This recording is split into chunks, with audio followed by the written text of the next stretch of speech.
What if I told you that dragons didn't disappear millions of years ago, but were hunted to extinction just 500 years ago by men in armor? That unicorns weren't fantasy, but dangerous game animals tracked through European forests? Before you dismiss this as fantasy, let me show you something that exists in one of the most prestigious archives in the world. A document so disturbing in its implications that it forces us to reconsider everything we think we know about our past. Deep in the restricted sections of the Smithsonian Library sits a book. Not just any book, but a collection of engravings created between 1556 and 1574, preserved in such pristine condition that it feels as though time itself conspired to keep this witness to another reality intact. The images inside are accompanied by Latin text, the language reserved for serious scholarly work in that era, signaling that what we're looking at is not entertainment but documentation. The artists responsible for these works, Adrien Collard, Philip Gallet, and Karel van Malery, were renowned masters of their time. Their involvement tells us something crucial. This wasn't the product of a single eccentric imagination. This was a professional undertaking, created by multiple skilled craftsmen working to document the world around them. But here's where it gets strange. When researchers who have managed to examine this material describe it, they use a specific term, antediluvian. In its most literal sense, this means before the flood, but scholars apply it more broadly to describe anything from an era preceding a global catastrophe or radical shift in world order. The contents of these pages show us a daily reality that seems fantastic to our modern eyes, yet was apparently commonplace for the people who created this record. Now, there's a theory about what this book actually represents, and it's not pleasant. Some researchers believe this wasn't created as an art collection or even as a natural history reference.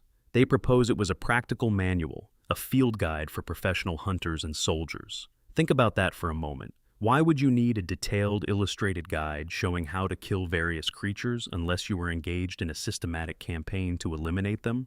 The hypothesis suggests that those who designed our current world order required a fundamental restructuring of Earth's biosphere. To build the civilization we recognize today, with its cities, trade routes, and communications networks, they needed to clear the land of competitors, of predators, of anything that made controlling and organizing humanity difficult. If this theory holds water, then what we're looking at isn't just documentation, it's a progress report, evidence of a massive operation to exterminate specific species that didn't fit into the vision of a new, ordered world. This would mean many of our legends aren't distorted memories of ancient times, but recent history. Records of a war between humanity and nature that concluded not in the distant past, but just a few centuries ago. Let's look at what's actually in this book, because the details are where the story gets truly unsettling. History, we're told, is written by victors. But we rarely stop to consider that perhaps the greatest war in human history wasn't between nations or empires. It was against nature itself, against creatures that had dominated their ecosystems for who knows how long. There's a well-founded argument that our modern world would have been impossible without what can only be described as a planetary purge. Imagine trying to establish trade routes, build cities, create networks of communication and control while dealing with apex predators that viewed humans as prey. Creatures that struck terror into the hearts of travelers and made large-scale civilization a logistical nightmare. They represented chaos that had to be eliminated before order could be imposed. This ancient folio becomes key, evidence for understanding this process. These aren't chronicles of hunting for sport or food. Look at the scale of what's depicted. Look at the organization, the military precision, the systematic nature of it all. This appears to be documentation of genocide on a species level, the strategic elimination of life forms that competed with human dominance. Perhaps hundreds of years ago, those who controlled the levers of power made a calculated decision.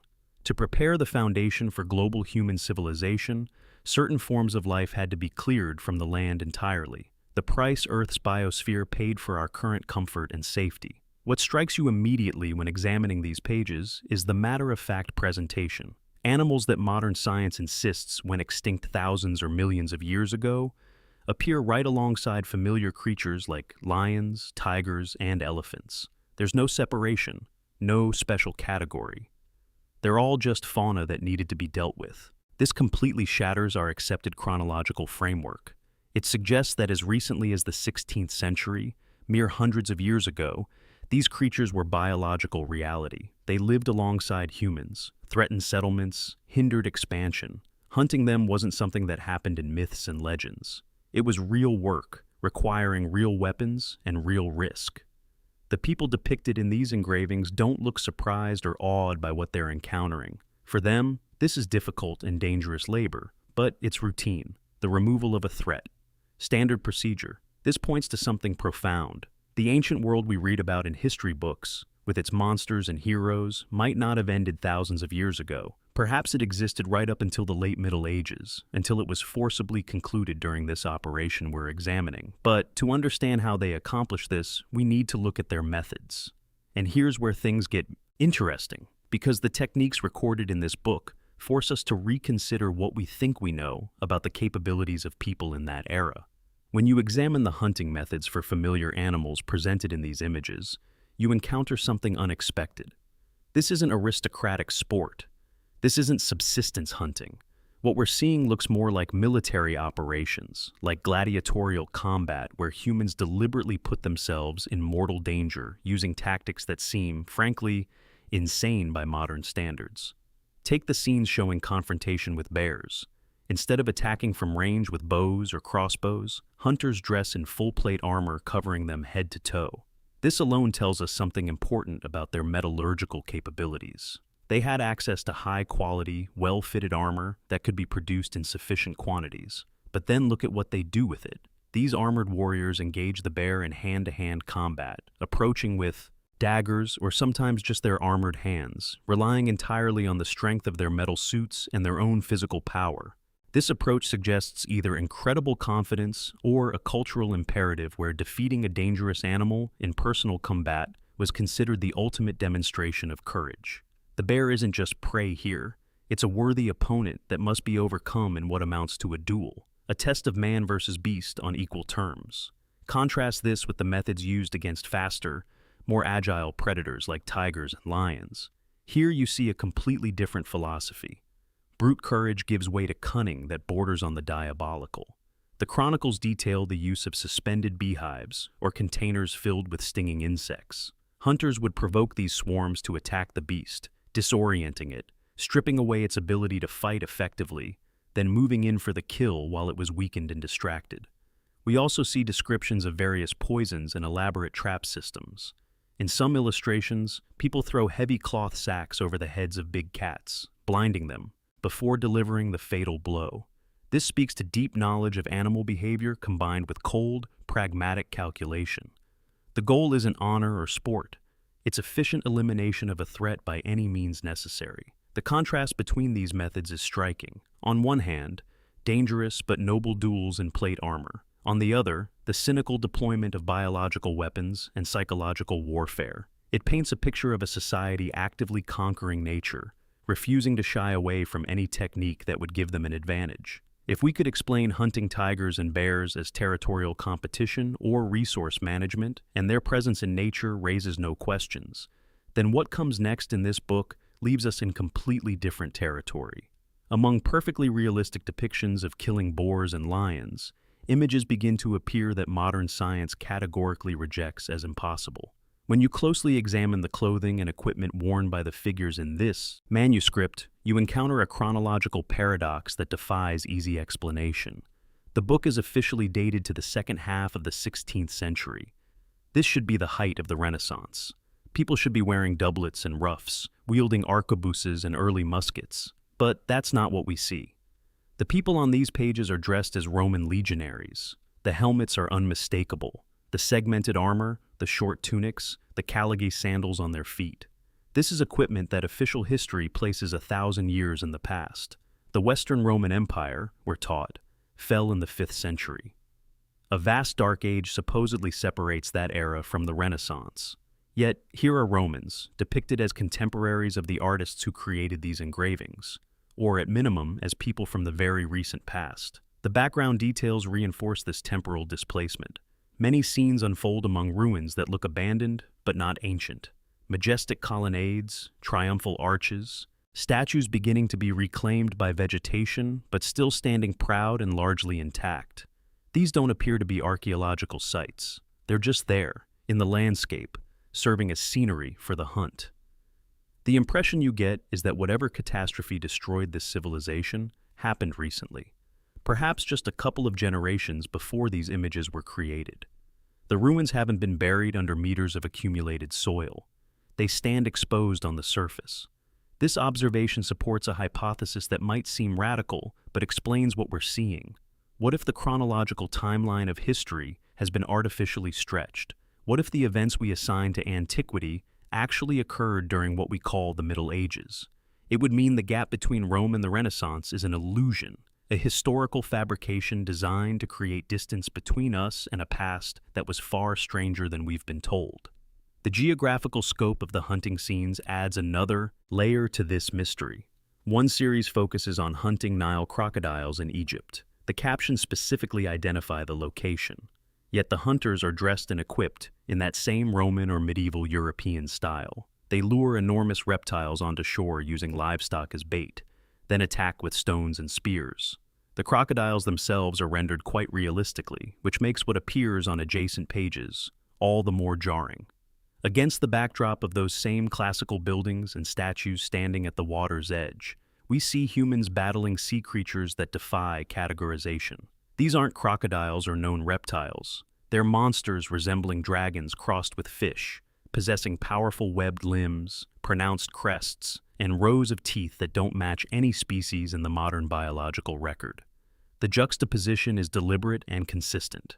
Realistic animals mixed with fantastic beasts, Roman aesthetics in a supposedly Renaissance document, ancient ruins, treated as contemporary landscape features.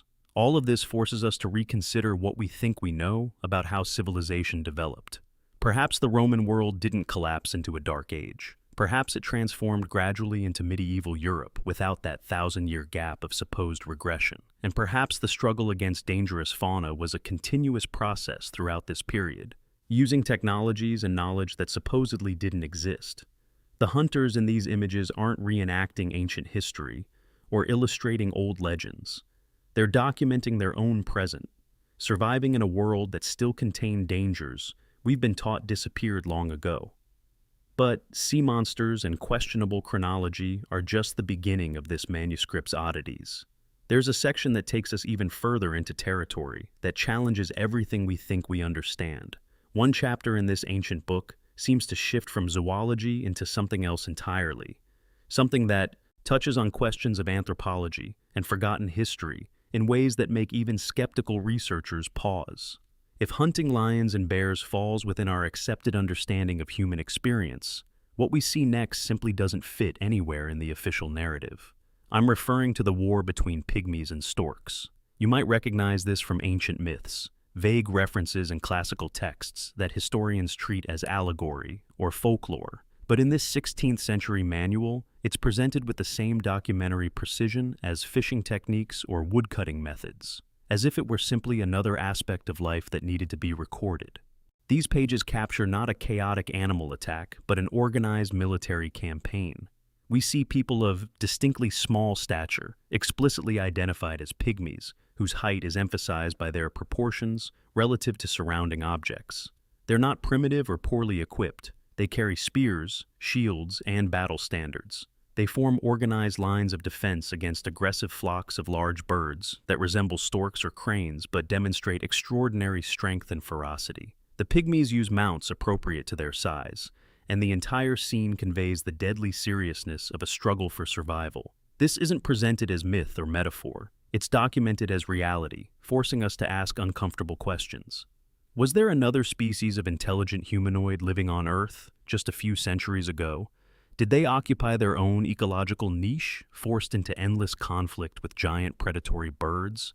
The fact that this appears in a practical reference book from the 1500s suggests that this small population was destroyed or displaced quite recently, becoming another casualty of the global restructuring. Beyond the warfare, the technological capabilities displayed throughout this collection are equally remarkable. The book documents complex methods of underwater resource extraction. Divers are shown using specialized equipment to collect roots and medicinal plants from the bottoms of lakes and rivers. This isn't simply diving for pearls or salvaging shipwrecks. This appears to be systematic underwater agriculture, or harvesting, suggesting technologies for breathing underwater or remaining submerged for extended periods. Another striking technique involves camouflage that seems primitive, but demands incredible skill and patience. Hunters place hollow constructions on their heads, carve pumpkins, or woven structures with eye slits, designed to mimic floating debris or waterfowl. They submerge in water up to their necks and remain motionless for hours, blending completely with the lake surface until prey ventures within reach. Then comes the lightning strike. The bird is grabbed and pulled under without a sound. These methods reveal people who understood nature's laws at a profound level. They weren't separated from their environment by technology. They were predators themselves, capable of adapting to any terrain, any challenge. They thought like the animals they hunted, anticipated behavior, exploited weaknesses with ruthless efficiency. But as impressive as these human capabilities are, they pale in comparison to what we encounter next. Because the manuscript is about to show us creatures that modern civilization has relegated entirely to the realm of fantasy, yet were clearly documented as terrifying reality by those who created this work. As we continue through this archive, we reach pages where any pretense of dealing only with familiar zoology disappears entirely. The manuscript's creators make no distinction between animals we recognize and beings that today exist only in fairy tales and fantasy novels. For them, a unicorn was as real and relevant as a deer. A satyr was just another creature that needed to be catalogued. This observation by itself is transformative, because if taken at face value, it means so-called mythical beings were actual fauna on this planet, subsequently eliminated during the same systematic purge that removed other inconvenient species. The section on hunting unicorns is particularly striking. In popular culture, this animal is associated with magic and purity, with rainbows and children's stories. But in this manual, it's presented as a powerful and dangerous beast, a commercial target. The hunting scene is stripped of any romance. This is hard, risky labor, where teams of humans use spears and coordinated tactics to bring down a formidable opponent. It's worth noting that the existence of single-horned ungulates isn't pure fantasy. Archaeologists have discovered skulls and partial skeletons of large mammals with a single prominent horn, species like Elasmotherium. Official science tells us these went extinct tens of thousands of years ago, but 16th century engravings suggest otherwise. They indicate that populations of these animals survived much longer and were actively hunted by organized groups until their complete disappearance. Perhaps even more disconcerting is the depiction of satyrs, beings with human upper bodies and goat-like lower halves, complete with horns and hooves. Instead of the epic battles with demons that populate religious texts, we're shown something almost mundane. A group of women armed with simple sticks and clubs chasing these creatures away like annoying pests that have gotten into a garden. Men in the background assist in herding them. The satyrs don't appear as dangerous supernatural entities. They look more like a wild, troublesome branch of the primate family, or perhaps degenerate humanoids that lingered near human settlements and caused minor problems. This ordinariness is more unsettling than any monster legend because it transforms myth into everyday nuisance. It suggests these beings were real biological entities, probably rare even then, surviving on the margins until they were hunted down or died out. The casual brutality of their treatment implies they were considered neither fully human nor particularly valuable, just another form of wildlife to be managed or eliminated as needed. Throughout the manuscript, we also see documentation of massive snakes whose dimensions exceed anything in the modern record. Not just large constrictors like anacondas, but serpents of truly exceptional size that required coordinated teams to subdue. We see birds whose morphology doesn't match any living species, their anatomy carefully rendered as if from direct observation. All of this diversity is presented in the dry, methodical style of a naturalist creating a field guide. The artist meticulously captures anatomy, behavior, and killing methods for each creature. This consistency of approach is what makes the document so powerful. There's no separation between normal and fantastic. Everything receives the same treatment, which strongly suggests these weren't allegories for human vices or symbolic representations of moral concepts. This was a field report documenting an ecosystem that existed, was deemed dangerous or incompatible with human expansion, and was marked for total destruction. We're looking at a world where the boundaries of the possible were far wider than we've been taught. The forests and mountains of Europe and Asia teemed with life we've lost and then forgotten. But if satyrs were nuisances and unicorns were commercial targets, there existed one predator that occupied a category all its own, a creature that terrified everyone from kings to peasants, and the struggle against it became the ultimate test of human ingenuity and courage. This being was as the living embodiment of fire and death, and it too was hunted, but using methods that revealed just how formidable an opponent it truly was. The manuscript builds toward its climax with a section dedicated to a creature that occupies an almost sacred place in human consciousness across every culture. We're programmed to think of dragons as pure imagination, symbols of evil or wisdom in ancient stories, metaphors for human struggles. But the authors of this document shatter that comfortable assumption with cold precision. On pages adjacent to instructions for hunting deer and wild boar appear detailed methods for destroying what's classified under the Latin name Draco serratus. This nomenclature is significant. By assigning it a scientific name, the authors place this creature firmly in the realm of biology rather than mythology.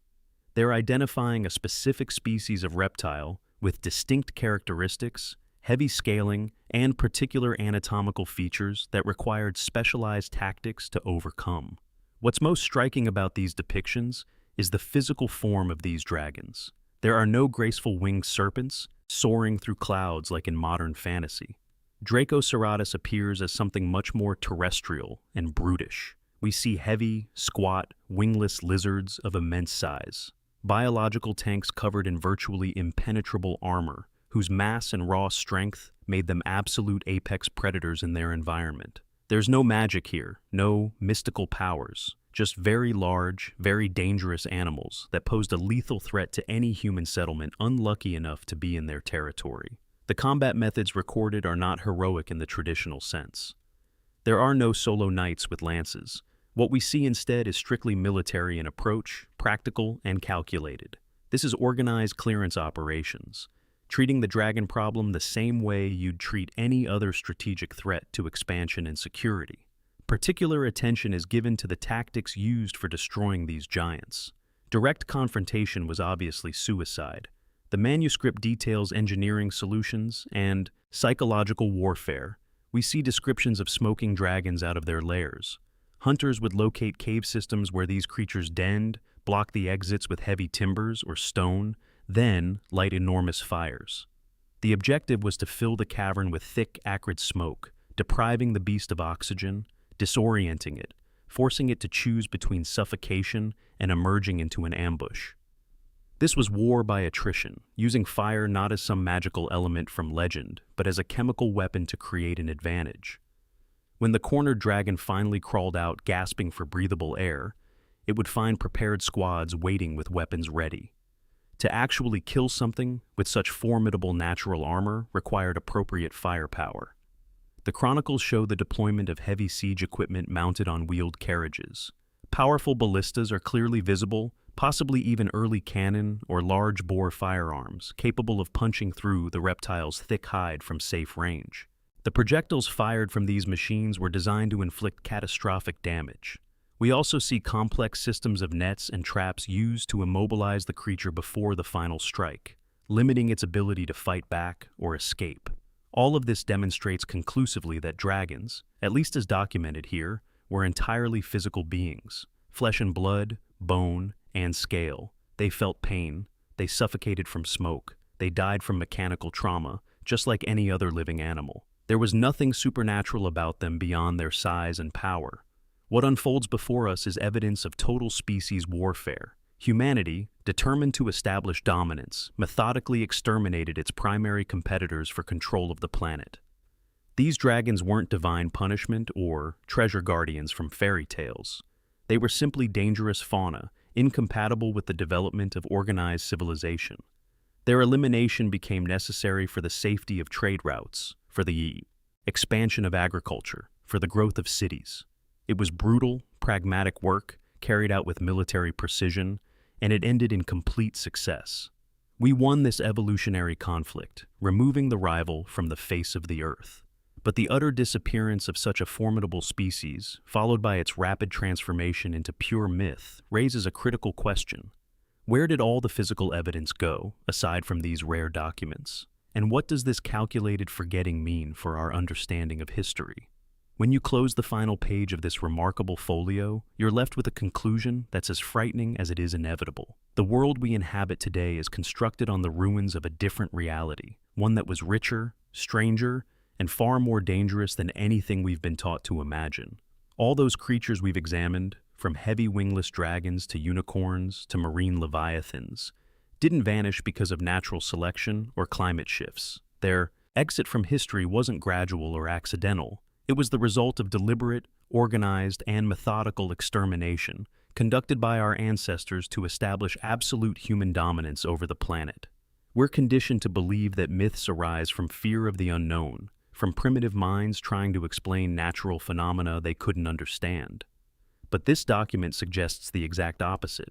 Legends are what remains of reality after that reality has been physically destroyed. Dragons and basilisks weren't inventions of fearful poets. They were biological competitors occupying ecological niches that expanding human civilization required. Once the last specimen fell to siege weapons or was caught in one of those cunning traps, the second phase began.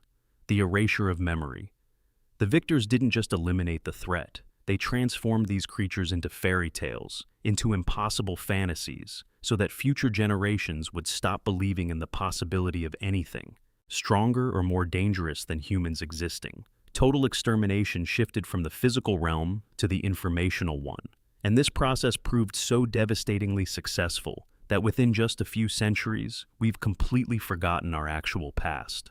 The book from the Smithsonian Library serves as a black box from a lost era, a testimony that miraculously survived when most others were destroyed or hidden. It testifies that our official chronology is bursting at the seams with contradictions. If hunters wearing Roman armor were destroying dinosaur-like creatures just 500 years ago, then the timeline we memorize in schools has been either artificially stretched or deliberately falsified. Antiquity, the Middle Ages, the Renaissance, they're woven together here in a compressed time frame that was severed by either catastrophic event or the conscious decision of those redesigning world order. We are the inheritors of this great harvest, living in a sanitized, controlled environment where machines have replaced monsters and the wild magic of nature has surrendered to technology. This story reveals how fragile and unreliable collective memory truly is. What seems like unshakable historical fact today can become forgotten legend tomorrow. And what we dismiss as pure fiction may be suppressed truth. We walk on ground soaked in the blood of creatures we've been taught never existed. The only path to understanding who we really are lies in questioning every dogma and seeking out those rare, inconvenient artifacts like this one that the system failed to destroy. Perhaps in other closed archives sit additional documents ready to tell even more incredible stories. But those investigations await another day. The manuscript in the Smithsonian isn't asking us to believe in fairy tales. It's demanding we reconsider what qualifies as history and what's been deliberately reclassified as myth. It's challenging us to look at ruins, at ancient texts, at persistent legends across cultures, and ask whether they might be describing actual events that simply don't fit the narrative we've been given. Because if they lied about the dragons, what else might they have rewritten? How much of our accepted past is reconstruction rather than truth? These are questions worth asking, and this rare book, sitting in a restricted archive, is evidence that someone, somewhere, already knows the answers.